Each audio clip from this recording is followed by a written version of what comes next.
The Rolling Stones are rock and roll. An institution, pure and simple.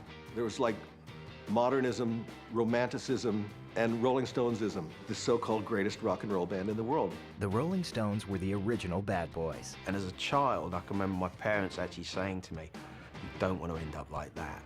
They were started by a gifted musician who was on a downward spiral from the start. He wanted to be the leader, and he couldn't be of no band with Mick Jagger in it. The Stones became the vanguard of cultural rebellion, The cops move in and arrested everybody for possession of drugs. transformed rock music, Those riffs are the basis of almost all rock and roll after them. and staged one of the defining moments of the 1960s.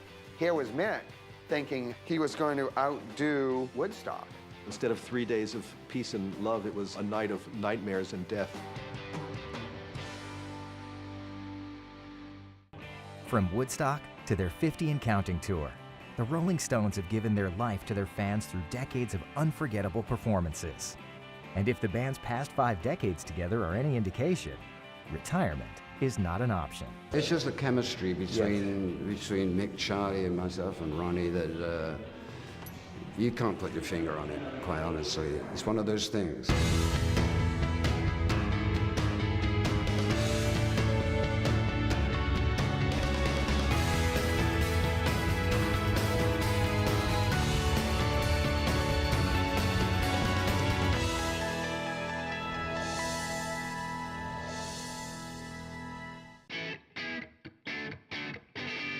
On April 28, 1963, a new blues cover band, the Rolling Stones, signed with a manager named Andrew Loog Oldham. For nearly a year, the Stones had played small clubs around London. But now, Oldham had bigger plans for the band.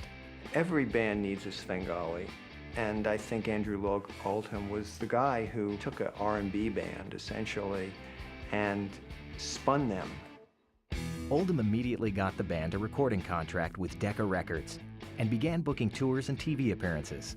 On June 7, 1963, the Stones released their first single, a Chuck Berry cover called Come On.